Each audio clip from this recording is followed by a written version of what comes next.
পৃথিবীর বিভিন্ন রকম জীবের উৎপত্তি, গঠন, প্রকৃতি, জীবন প্রক্রিয়া, বংশবিস্তার, পরিব্যক্তি, বিবর্তন ইত্যাদি বৈশিষ্ট্য প্রকাশের মাধ্যমে সজীবতা প্রকাশ এবং পরিবেশে অথবা বাস্তুতন্ত্রে নিজেদের অস্তিত্ব পরিলক্ষণের যে বিভিন্নতা তাকে জীববৈচিত্র্য বলা হয়।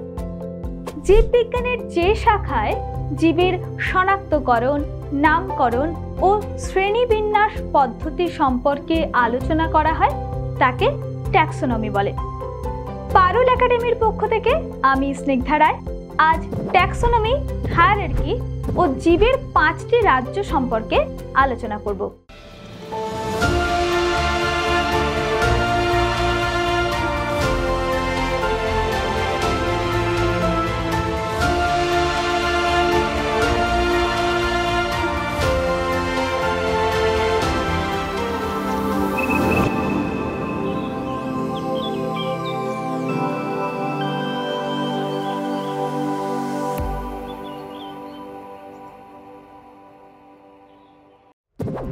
অগাস্টিন পি জে ক্যান্ডলে সর্বপ্রথম ট্যাক্সোনমি শব্দটি ব্যবহার করেন।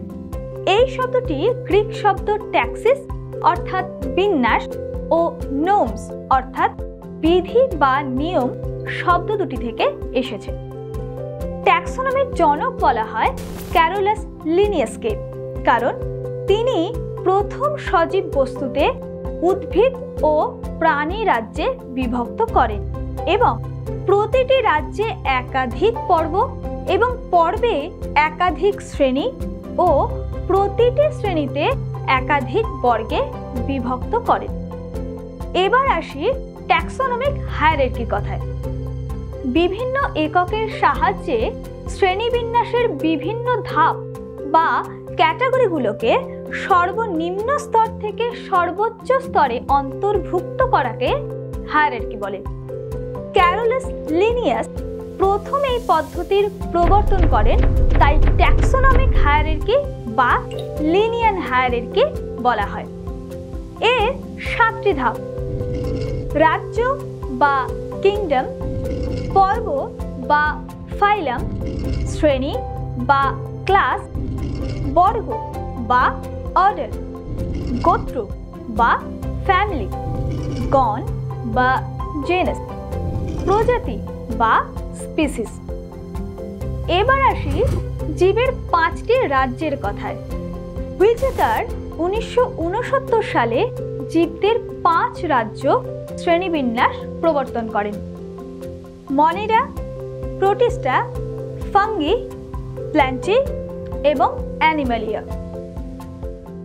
বিভিন্ন জীবকে পুষ্টির বিভিন্নতা, জীবের বাস্তুতান্ত্রিক ভূমিকা, জাতিজনিগত ভিত্তি, জীবদেহ গঠনের জটিলতা, প্রজনন পদ্ধতির বৈচিত্র্য প্রভৃতি বিষয়ে পারস্পরিক সাদৃশ্য ও বৈসাদৃশ্য ভিত্তিতে পৃথক পৃথক গোষ্ঠীতে বিভক্ত করাকে শ্রেণীবিন্যাস বলে। প্রথম রাজ্য মনেরা। এককোষী, প্রোক্যারিওটিক, কোষ আণুবীক্ষণিক, কোষ প্রাচীরে পেপটাইডোগ্লাইকেন বর্তমান। পুষ্টি প্রক্রিয়া স্বভোজী বা পরভোজী। পরভোজী পুষ্টি মৃতজীবী, পরজীবী ও মিথজীবী প্রকারের হয়। কোষ বিভাজনকালে বেনতন্তু গঠন হয় না, এরা আর্দ্র পরিবেশে বিরাজমান। এদের অযৌন জনন সম্পন্ন হয়। এরা প্রধানত বিয়োজক রূপে কাজ করে। অ্যানাবিনা, নস্টক, রাইজোবিয়াম প্রভৃতি কিছু মনেরা রাজ্যভুক্ত জীব বায়ুমণ্ডলের মুক্ত নাইট্রোজেনকে সংবন্ধনে সক্ষম হয়। উদাহরণস্বরূপ বলতে পারি ব্যাকটেরিয়া, মাইকোপ্লাজমা, নীলাভ সবুজ শৈবাল প্রভৃতি। Streptococcus pneumoniae, Mycoplasma pneumoniae, Salmonella enterica, Nostoc commune. Next রাজ্য প্রোটিস্টা। এরা এককোষী ও উপনিবেশ গঠনকারী ইউক্যারিওটিক জীব। এরা শোষণ প্রক্রিয়ায় পুষ্টি সম্পন্ন করে এবং স্বভোজী বা পরভোজী উভয় প্রকৃতিরই হয়।